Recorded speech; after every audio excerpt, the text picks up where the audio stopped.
요한복음 말씀 지난주에 이어서 나누겠습니다. 요한복음 7장입니다. 이 7장 19절로 39절까지만 오늘 보도록 하겠습니다. 7장 19절부터 지난주 18절까지 나누는데요. 19절부터 39절까지 제가 한 절, 여러분이 한 절 교독하겠습니다. 모세가 너희에게 율법을 주지 아니하였느냐? 너희 중에 율법을 지키는 자가 없도다. 너희가 어찌하여 나를 죽이려 하느냐? 무리가 대답하되 당신은 귀신이 들렸도다. 누가 당신을 죽이려 하나이까? 예수께서 대답하여 이르시되 내가 한 가지 일을 행하매 너희가 다 이로 말미암아 이상히 여기는도다.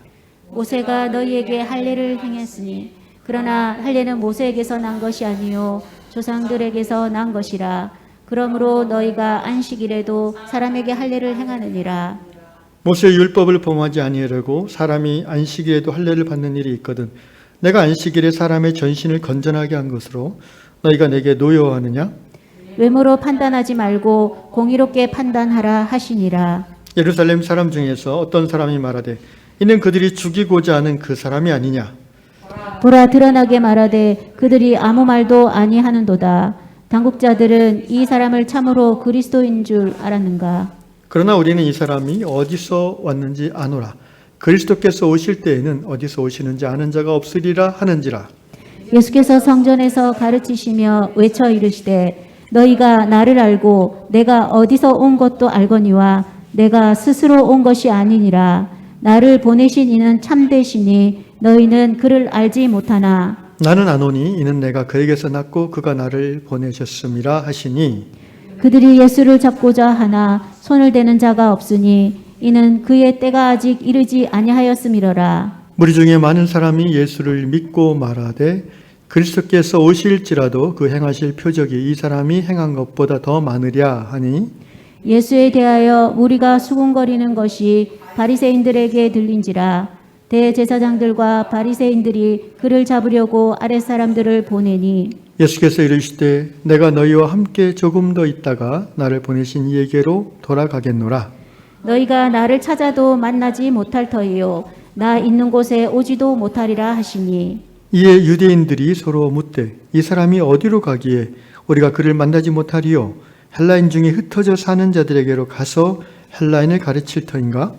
나를 찾아도 만나지 못할 터이요 나 있는 곳에 오지도 못하리라 한 이 말이 무슨 말이냐 하니라. 명절 끝날 곧 큰 날에 예수께서 서서 외쳐 이르시되 누구든지 목마르거든 내게로 와서 마시라. 나를 믿는 자는 성경의 이름과 같이 그 배에서 생수의 강이 흘러나오리라 하시니. 다 같이 이는 그를 믿는 자들이 받을 성령을 가리켜 말씀하신 것이라. 예수께서 아직 영광을 받지 않으셨으므로 성령이 아직 그들에게 계시지 아니하시더라. 아멘. 요한복음 전체에서 예수님은 에고 에이미 나는 무엇이다 라는 화법을 통해서 당신을 7가지로 이렇게 선언하시죠. 지난번 6장 35절 나는 생명의 떡이다. 나를 먹으면 영원히 산다. 그다음에 이제 다음 8장에 보면 나는 세상의 빛이다. 나를 따르는 자는 생명의 빛을 얻으리라. 그 외에도 10장 나는 양의 문이다. 나는 선한 목자다. 11장 나는 부활이요 생명이다. 14장에서 나는 길이요 진리요 생명이다. 그 다음에 15장에서 나는 참 포도나무다. 이런 예수님의 직접적인 자기 정체성 선언이 소수의 유대인들에게는, 예수를 이미 믿는 사람들에게는 예수님에 대한 진리로 받아들여질 수 있었지만 대다수의 유대인들에게는 굉장히 생소하기도 하고 또 의심스럽기도 하고 또는 기분 나쁘기까지도 한 그런 말로 들렸을 것입니다. 왜냐하면 예수님이 이 선언하신 자기 선언이 그냥 나는 똑똑하다, 나는 부자다, 나는 제사장이다 이 정도가 아니라 뭔가 근원에서부터 인정하지 않으면 받아들일 수 없는 그런 놀라운 선언들이기 때문에 그렇습니다. 그래서 오늘 7장에서도 예수께서 유대인들하고 이제 초막절을 명절을 맞이해서 예루살렘에 좀 늦게 올라오셨다고 그랬죠. 그래서 이제 성전에서 가르치실 때에 유대인들하고 이렇게 뭐라고 할까요? 토론이 붙는데 유대인들이 예수님에 대해서 이렇게 호의적이 아니에요.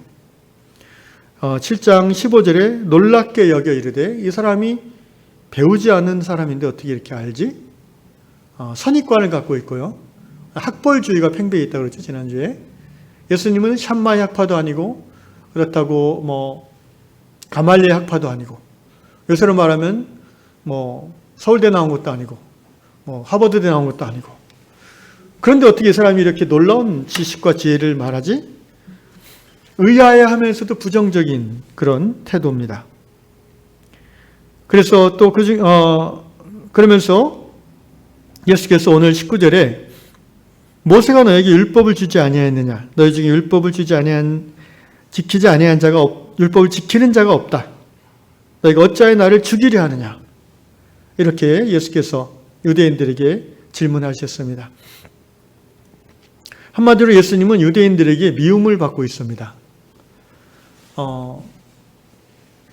여러 가지 그 미움의 이유는 유대인들 안에는 편견이죠. 편견. 학벌주의, 지역주의. 갈릴리에서 무슨 선한 것이 나오겠느냐? 지역주의. 그 다음에 또 예수님의 직업. 목수 아니냐, 목수. 아유, 감사합니다. 목수 아니냐. 노동자 계급이라는 거죠. 노동자 계급에서 어떻게 구원자가 나오냐. 뭐 이런 편견들이죠.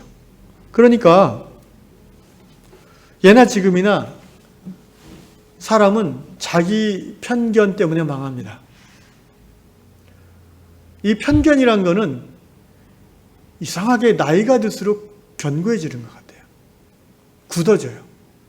그래서 진리의 말씀, 사실에 대한 진실의 말을 들어도 이미 자기 안에 형성된 고정관념, 편견 때문에 오히려 그 진리를 삐딱하게 바라보게 돼요. 특별히 종교적인 열심이 있는 사람들, 그 다음에 자기 의지나 뭔가 힘이 있는 사람들일수록 그런 편견으로 말미암아 망하는 일이 많습니다. 여기 유대인들이 바로 그런 사람들입니다. 그래서 예수께서 유대인들에게 이렇게 질문합니다. 너희 중에 율법을 지키는 자가 없도다. 그 말은 너희가 어찌하여 나를 죽이려 하느냐. 이 말은 모세의 율법을 내가 어긴 게 있으면 나를 죽여라. 그런데 모세의 율법, 너희가 그렇게 사랑하고 존경하는 모세의 율법 어느 조항에 내가 죽을 만한 죄를 졌냐? 왜 너희는 그런 것들을 밝히 드러내지 않고 나를 죽이려고 하느냐? 그러니까 너희는 율법을 지키지 않는 사람들이다. 라는 직접적인 의미가 있고요. 좀 더 깊이 이 말의 의미를 유대인들이 적용하면은 사실 유대인들만큼 율법을 지키려고 한 자가 어디 있겠습니까? 그런데 예수님은 율법을 너희가 도무지 지키지 않는다고 그랬어요. 그 말의 의미는 율법의 그 자구자구, 조항조항은 지키려고 하는 것 같은데 율법의 핵심되는 정신, 하나님의 뜻, 그것은 너희가 전혀 지키지 않는다 이거예요. 겉으로는 율법을 지키지만 내면으로는 지키는 자가 없다는 말입니다. 예수께서 마태복음에서 율법의 핵심이 뭡니까? 의, 인, 신, 곧 의, 하나님과의 관계에서 나오는 공의죠. 그 다음에 인은 자비라는 말이에요. 어질인자예요. 한자로 번역스이니까 사랑이란 말입니다. 신이라는 것은 믿음이죠. 율법의 핵심이 공의와 사랑과 믿음이에요. 의와 자비와 믿음이에요. 이것들은 결국 생명을 살리는 하나님의 말씀입니다. 그런데 유대인들은 율법을 지킨다 하면서 그 율법으로 오히려 사람을 죽여요. 안식일을 지킨다 하면서 안식일에 다친 환자를 못 고치게 해요. 왜? 안식일에 일하면 안 된대요. 이것이 어떻게 율법을 제대로 지키는 사람들의 모습이겠습니까? 예수님은 그것들을 지금 비판하는 겁니다. 그러니까 예수님 비판에 대해서 21절 무리가 대답하되 당신은 귀신 들렸도다. 누가 당신을 죽이려 하나이까? 예수님에게 귀신 들렸다고. 재밌지 않습니까? 예수님만큼 귀신을 많이 쫓아낸 랍비가 없었을 텐데 그 당시에 예수님 보러 귀신이 들렸대요. 오히려. 마태복음 12장 24절에서도 바리새인들이 이런 말 합니다. 예수님이 귀신을 쫓아내는 것을 보고 바리새인들이 뭐라 하냐면은 바리새인들은 듣고 이르되 듣는다는 것은 예수님이 귀신을 쫓아냈다는 얘기를 들었어요. 직접 와서 물어보지도 않아요. 예수님에게. 그냥 듣고 자기들 나름대로 판단하는 말이 뭐냐. 예수가 귀신의 왕 바알세부를 힘입지 않고서는 귀신을 쫓아내지 못해. 그러니까 그는 큰 귀신 들린 놈이야. 이런 말이에요. 이게 얼마나 교만한 태도입니까? 이게 율법을 연구하는 학자의 태도입니까? 학자는 모름지기 진실, 사실, 팩트를 근거로 해서 연구하는 사람이 되는데 그냥 듣고 자기의 주관대로 판단해버리는 거예요. 그러니까 예수님은 사람들에게 어떻게 전파되겠어요? 기적을 일으킨 사람, 병을 고치는 사람, 동시에 귀신 들린 사람이래. 이렇게 전파되는 거예요. 이 당시에 이 여론의 향배를 주도하는 권력자들은 바리새인들, 제사장들이잖아요. 종교 기득권층들이잖아요. 언제 어느 시대나 힘 있는 자들이 백성들을 미혹합니다. 거짓된 소식을 퍼뜨리고 그렇다더래 그렇다더래 이러면서 그 다음에 백성들의 무지함을 이용해서 여기 증거가 있다 이러면서 다른 증거를 갖다 대면서 매도하고 그 사람을 매장시키려고 합니다. 왜 그렇습니까? 자신들의 기득권이 위협받을 때 그렇습니다. 예수님은 그 당시 유대 종교 기득권자들인 산헤드린의 멤버들, 곧 바리새인들, 제사장들, 사두개인들에게는 대단히 위협적인 존재였어요. 자기들 같은 어떤 랍비 학교 출신도 아니고 대제사장 가문도 아니고, 그죠? 그렇다고 뭐 사두개인처럼 로마의 뒷배를 입은 부자도 아니고 귀족도 아니에요. 저기 어디 갈릴리 총구석 출신이래. 아버지가 목수래. 요새 우리도 다 그렇게 판단하는 게 여전히 있지 않나요? 아마 지금부터 30년 전은 굉장히 심했는데 요새는 또 대놓고 그렇게는 안 하더라고요. 누구누구 집안이래. 아버지가 뭐 했대. 이런 말 있잖아요. 이게 그 한 사람에 대한 올바른 판단의 기준이 될 수 있겠습니까? 그렇지 않다는 걸 우리는 압니다. 그러나 예나 지금이나 예수님 당시나 우리나라도 그렇고 편견을 가지고 매도하는 것이 악한 세상의 모습이죠. 예수께서 귀신 들었다는 이야기를 하면서 유대인들이 누가 당신을 죽이려 하나이까? 예수님을 죽이려 하는 것은 유대 그 종교 권력자들 상층부에서는 공유된 사실이지만 이미 아직 기층 민중들에게까지 그것이 확실히 여겨지진 않았죠. 그러니까 사람들은 특히 오늘날보다도 옛날에는요, 이 정보의 공유가 없잖아요. 그러니까 이 사람 말 다르고 저 사람 말 다르고 여기서 얘기 들으면 그런 것 같고 저기서 얘기 들으면 그런 것 같고 각자 다 다양한 자기 생각을 갖고 있는 거예요. 정확하지 않은 사실에 근거해서. 누가 당신을 죽이려 하나이까? 이 사람은 지금 모르는 거예요. 당국자들이 예수를 죽이려 한다는 것을. 21절 예수께서 대답하여 이르시되 내가 한 가지 일을 행하면 너희가 다 이로 말미암아 이상히 여긴다. 이 한 가지 일이 뭐냐면 이제 요한복음 5장에 나오는 말이죠. 그 38년 된 실로암 목가의 병자를 회복시킨 일이죠. 근데 그게 왜 문제가 됐어요? 안식일에 그걸 행하셨어요. 자, 내가 한 가지 일을 행했는데 너희가 이로 말미암아 이상히 여긴다는 말은 굉장히 부정적으로 나를 매도하는구나 이런 말이죠. 지금 유대인들하고 계속 예수님이 그 성전 바깥 회랑에서 그 이제 사람들 많이 보이는 데서 지금 논쟁하는 거예요. 여러 유대인들, 바리새인들 앞에 놓고 또 예수를 지지하는 사람들도 있고 그 가운데서 지금 서로 공개 토론을 하는 셈입니다. 22절 모세가 너에게 할례를 행했으니 그러나 할례는 모세에게서 난 것이 아니라 조상들에게서 난 것이다. 그러므로 너희가 안식일에도 사람에게 할례를 행하느니라. 자, 예수님이 이제 이 유대인들, 바리새인들이 안식일을 굉장히 중시 여기는데 근데 또 안식일에 할례는 하게 해요. 할례가 뭐예요? 유대인 남자 아이가 태어나면 8일째 되는 날 소위 포경 수술을 하죠. 그것이 이제 위생적인 의미보다는 아브라함 때부터 하나님께서 하나님의 택함 받은 백성임을 표시하는 몸에 있는 표시예요. 그러니까 그 할례의 표시가 있기에 유대인들은 나는 하나님의 백성이야 라는 자부심을 갖게 되는 거예요. 그게 생후 8일부터 그렇게 해놨으니까 얼마나 그 아이들이, 유대인 아이들 어렸을 때부터 자부심을 갖겠어요. 물론 여자는 아닙니다, 이 당시에는.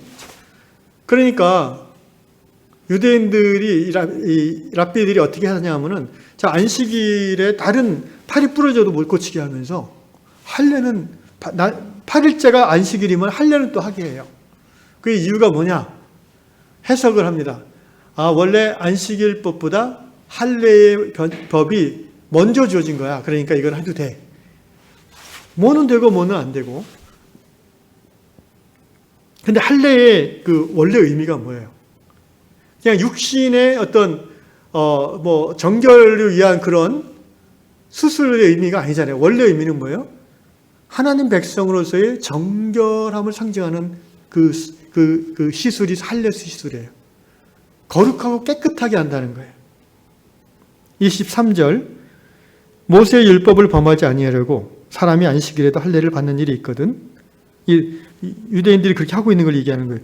내가 안식일에 사람의 전신을 건전하게 한 것, 곧 38년 된 평생 누워만 있었던 그 사람을 낫게 한 것, 고쳐준 것. 이것이 너희가 나에게 화를 낼 이유가 되느냐 이거예요. 자, 할례와 생후 8일 된 유대인 남자아이의 circumcision, 포경하는 것과 38년 된 유대인 중증 환자를 일어나 걷게 해준, 낫게 해준 이 두 가지를 예수님은 같은 사건으로 보고 있는 거예요. 근데 유대인들은 그걸 같이 안 보는 거예요. 예수님은 이 두 가지를 왜 같은 사건으로 보는지 아십니까? 둘 다 생명을 살리고 풍성케 하는 하나님의 일이기 때문에 그래요. 그런데 유대인들에게는 그 생명의 하나님, 율법을 주신 하나님의 근본 이유가 뭐예요? 의와 인과 신을 통해서 생명을 살리고 풍성케 하는 것이 하나님 뜻인데, 이 랍비들은 그거는 못 보는 거예요. 그냥 그 율법 자구 조항에 꽉 매여가지고 안식일에 요거는 되고 요거는 안 되고, 걸어서 900m까지는 걸어가도 되고 900m 넘으면 안 되고, 안식일에 재료를 다듬은 재료로 요리하는 건 되고 요리를 다듬으면 안 되고, 이런 조항이 수백 개가 있어요. 예수님 당시에 골치 아픈 사람들이었어요. 제가 그 얘기 한번 드렸나요? 유대인들 안식일 조항 중에 예루살렘 구시가지가 이제 유대인 전통 유대인들이 모여 사는 데라는데, 거기 호텔 가면 항상 엘리베이터가 뭐가 있어요? 2개가 있다고 그러죠. 안식일에 쓰는 엘리베이터가 있어요. 그 엘리베이터는 이걸 누르지 않고도 모든 층에 다 서요. 일단 타면은. 근데 어떻게 한다고 그랬어요? 유대인들이 우리가 타면은 이렇게 눈치로 여기 눌러달라고 그랬대요. 하여튼 그런 식으로 24절 아주 예수님의 통렬한 말씀입니다. 아마 바리새인들, 유대인들이 눈을 똑바로 보시고 예수께서 약간 분노의 표정을 가지고 화를 내는 표정으로 얘기했을 것 같아요. 외모로 판단하지 말고 공의롭게 판단하라. 너희가 바리새인이고 너희가 유대인이냐? 율법에 근거해서 너희가 판단하려면 공의롭게 해라. 겉으로 드러난 것만 가지고 판단하지 말라는 겁니다. 저는 오늘 이 예수님의 말씀을 우리 한국 사법부 재판의 몇몇 재판장들에게 전달해 주고 싶습니다. 25절 보시면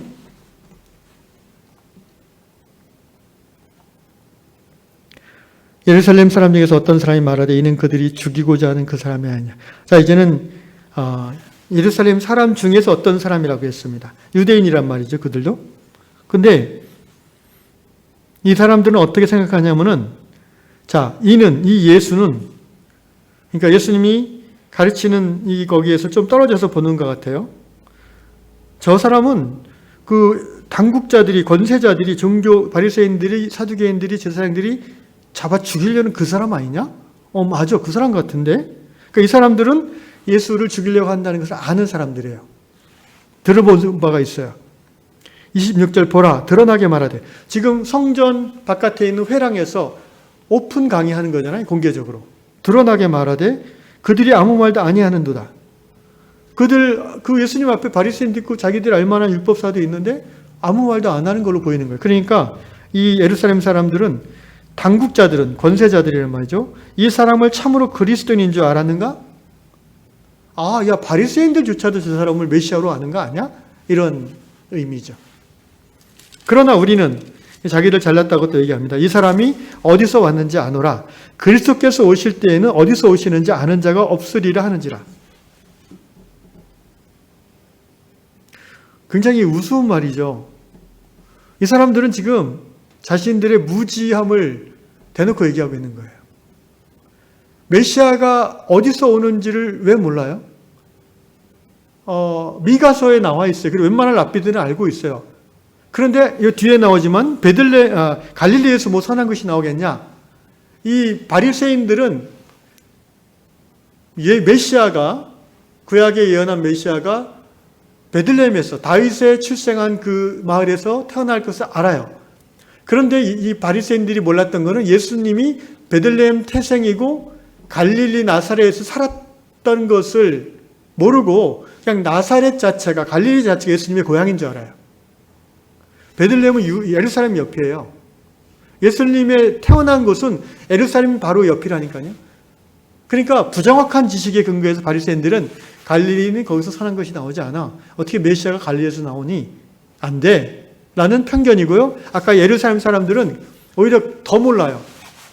그리스도께서 오실 때는 아무도 몰라, 어디서 오는지. 이렇게 알고 있는 거예요. 그러니까 이 사람들은 구약 율법도 모르는 거예요, 잘. 그러면서 자기들끼리 막 판단하는 거예요.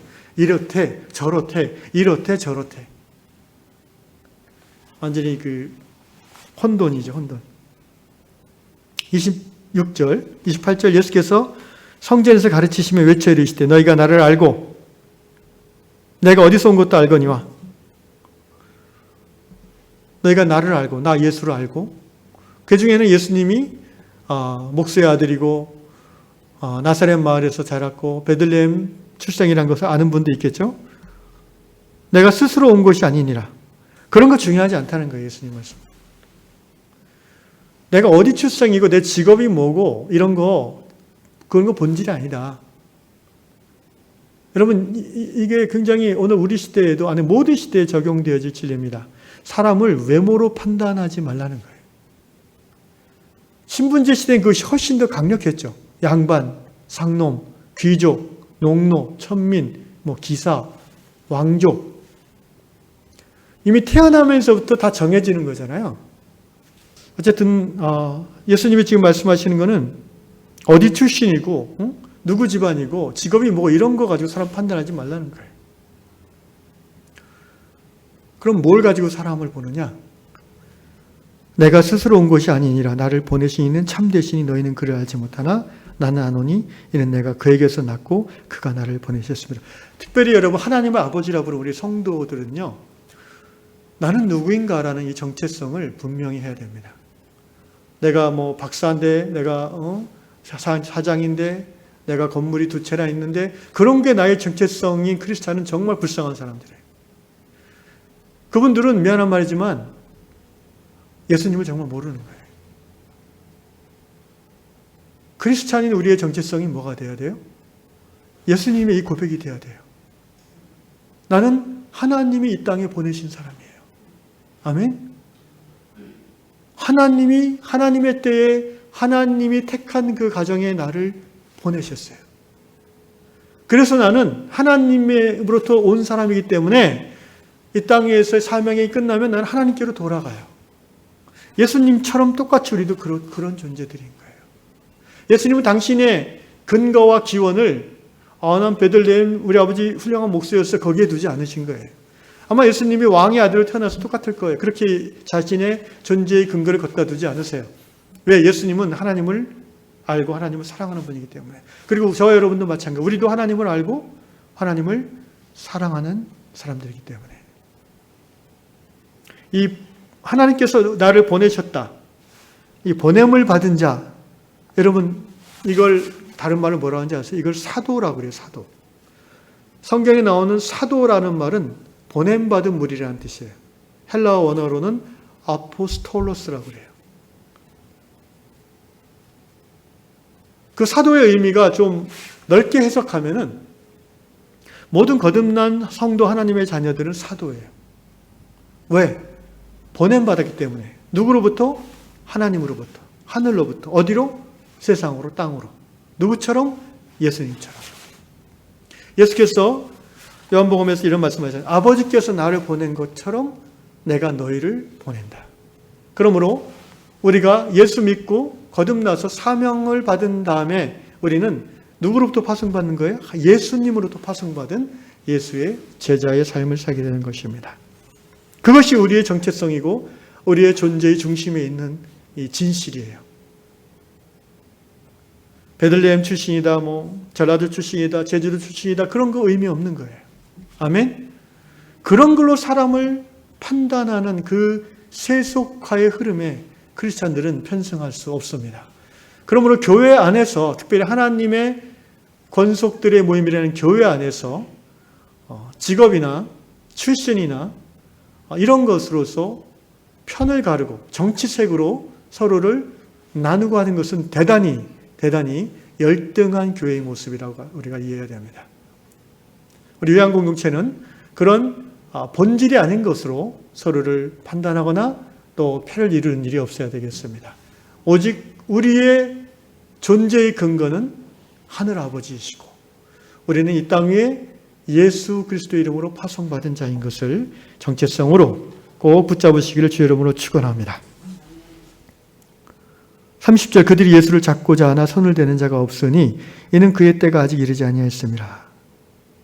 때라는 말이 또 나오죠. 카이로스. 예수님의 때. 이 땅에 오실 때가 있고 어린 시절의 때가 있고 요단강가에서 세례요한에게 세례를 받음으로 공생이 시작하실 때가 있었고 또 이제 십자가에 달려 죽으실 때가 있는 거지요. 당국자들이, 유대교의 권력자들이, 제사장들이 자기들이 예수를 잡아서 죽이려고 하지만 그 예수님의 십자가 처형의 때는 그들이 결정하는 것이 아닙니다. 그것은 하나님께서 결정하시는 거죠. 그래서 그의 때가 아직 이르지 아니하였다라고 사도 요한께서는 풀어 설명해 주셨습니다. 31절 무리 중에 많은 사람이 예수를 믿고 말하되 그리스도께서 오실지라도 그 행하실 표적이 이 사람이 행한 것보다 더 많으랴. 이런 와중에 유대인들 중에서 많은 사람들이 예수를 그리스도로 믿기 시작했습니다. 그들이 믿은 이유는 표적이 엄청나. 정말 그리스도가 와도 이분보다 표적이 많지는 않을 거야. 라는 표적, 세메이온 이야기입니다. 많이 했으니까 넘어가겠습니다. 32절 예수께 대하여 무리가 수군거리는 것이 바리새인들에게 들린지라 대제사장들과 바리새인들이 그를 잡으려 아랫사람들을 보내니. 자, 이 시중의 여론이 이 대제사장 귀에까지 들어갔어요, 이제. 예수님이 그리스도라는 사람이 점점 많아집니다. 이런 보고가 들어갔겠죠. 그러니까 안 되겠다. 그래서 여기서 아랫사람이라고 했는데 영어 성경에는 성전 경비대라고 해석이 되어 있어요. 그러니까 이 당시 종교 권력 그 성전의 대제사장은요, 성전을 경비하는 군대를 갖고 있었어요. 로마 총독이 그걸 허락했어요. 그러니까 성전 경비대라고 그러죠. 그 사람들을 보내서 예수를 잡아오라고 한 거예요. 그런 이제 과정 설명이었고 사도 요한의 설명에 이거는 3절 다시 이제 현장으로 돌아가면 예수께서 이르시되 내가 너희와 함께 조금 더 있다가 나를 보내신 이에게로 돌아가겠노라. 자, 예수님은 자꾸 돌아간다, 나를 보내셨다 이 얘기를 많이 하십니다. 이 7장 전체에서 이런 얘기가 굉장히 많이 나와요. 아버지께서 나를 보내셨다. 나는 아버지께로 돌아간다. 하나님으로부터 왔는지 나를 보내신 이의 것이다. 이런 말씀을 많이 하시죠. 34절 너희가 나를 찾아도 만나지 못할 터이요 나 있는 곳에 오지도 못하리라.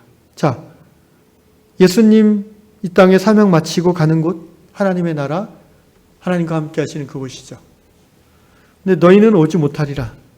그 나라는 어떻게 갑니까? 믿음으로 가죠. 근데 너희는 믿지 않으니까 못 올 거라는 거예요.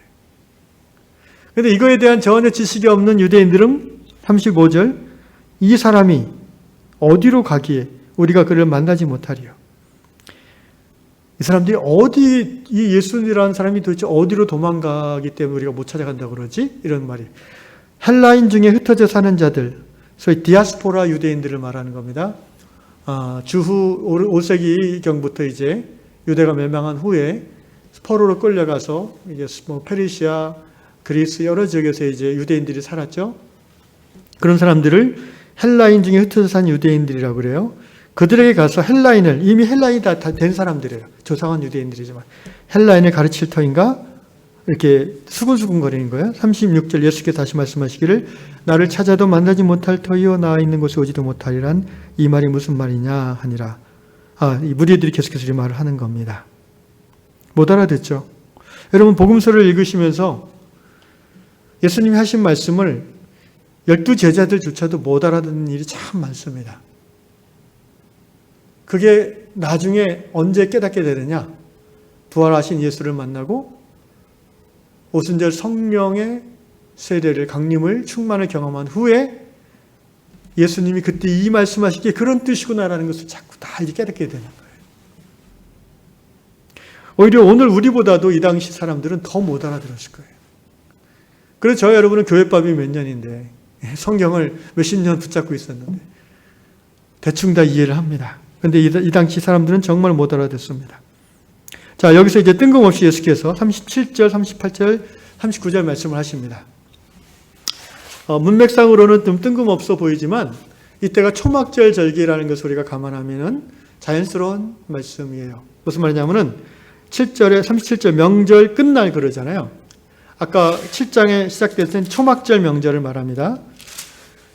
끝날이, 그러니까 7월 15일부터 일주일 지나는 그 시점쯤 되겠죠. 명절 끝날 유대력으로.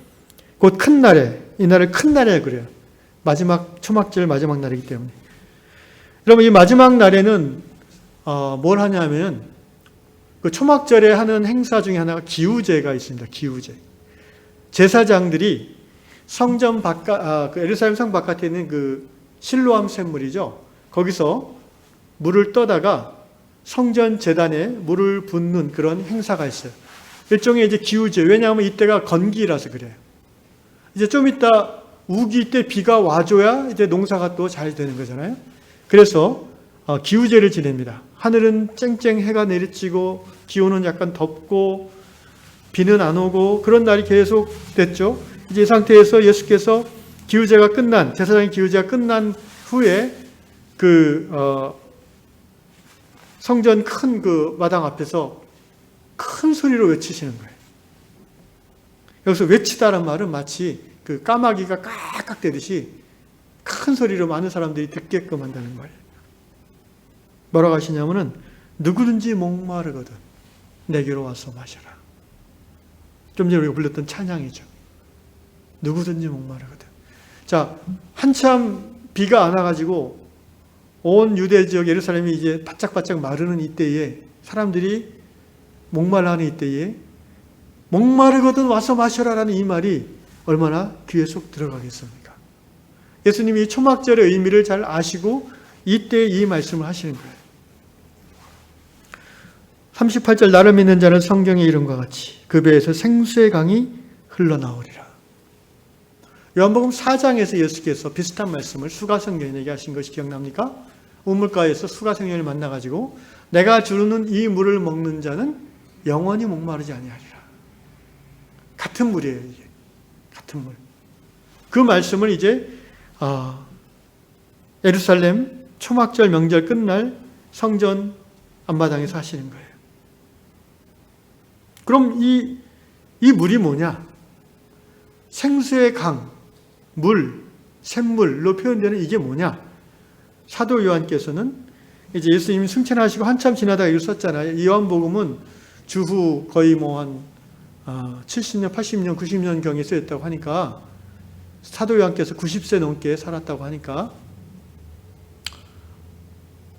이 모든 마태, 마가, 누가에 대한 그런 복음을 다 읽으셨고 사도 바울의 서신서도 많이 알고 계셨고 이미 사도 요한 안에서 예수님이 누구신가 기독론, 성령님은 어떤 분이신가 성령론, 하나님은 어떤 분이신가 신론 이런 것들이 신학적인 토대가 형성된 다음에 이제 이걸 기록하셨다고 우리가 보거든요. 그러니까 이 요한복음을 자세히 읽으시면은 중간중간 사도 요한의 설명이 나와요.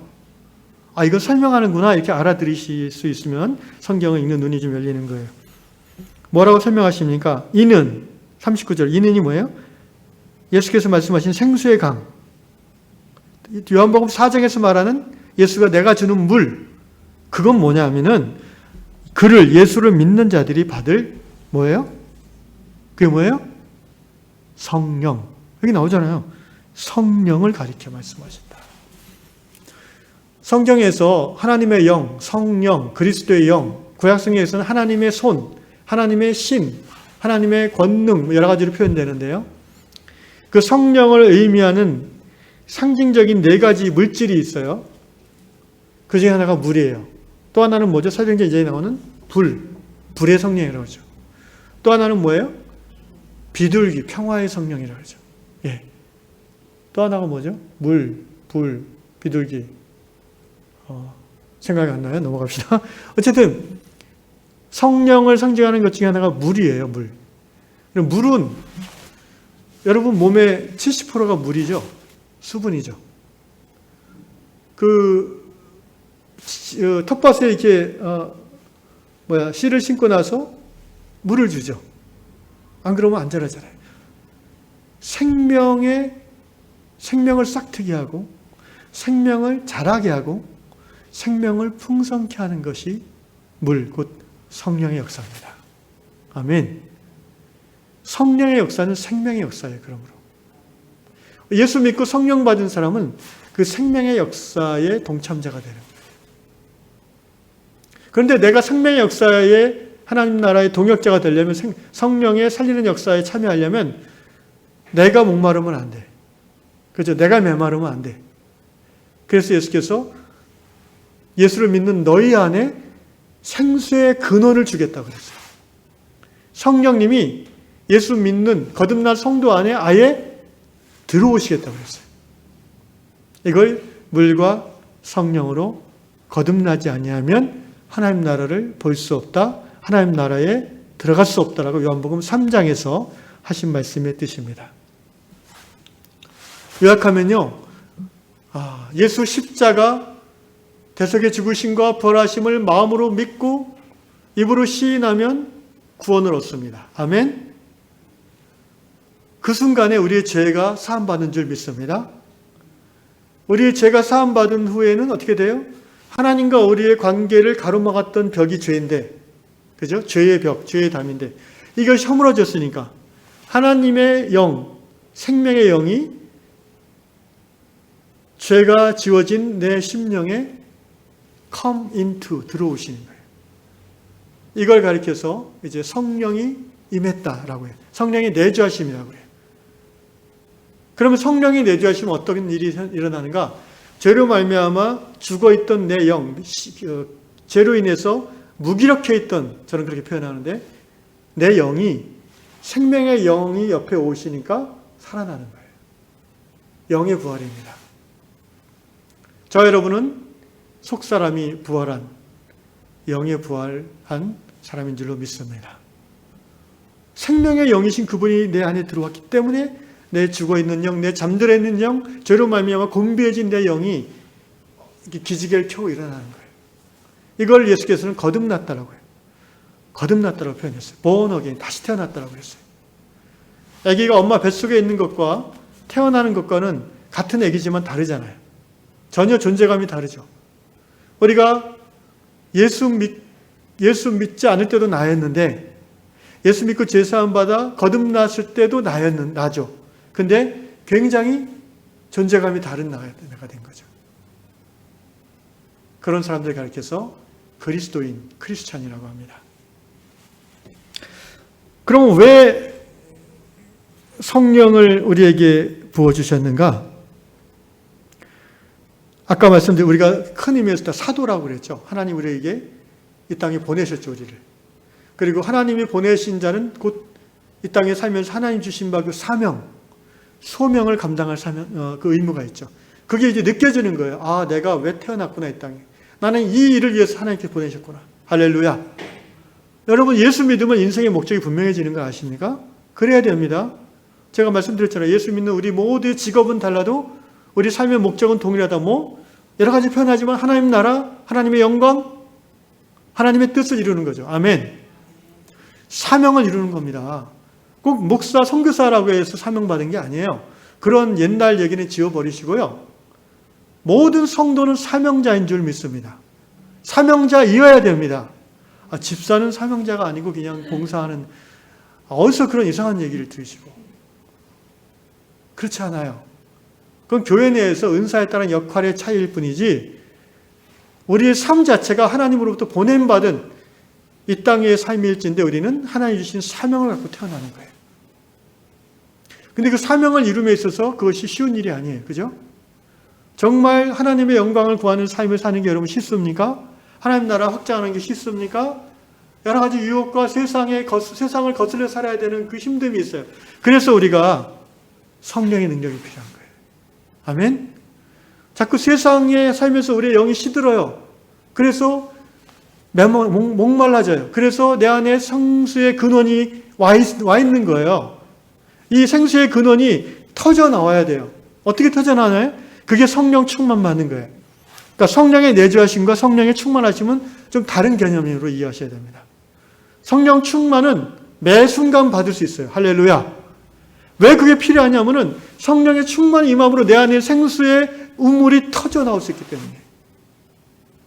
그러니까 이 성령 충만 받는 걸 저는 성령의 마중물을 받는다 이렇게 표현하고 싶어요.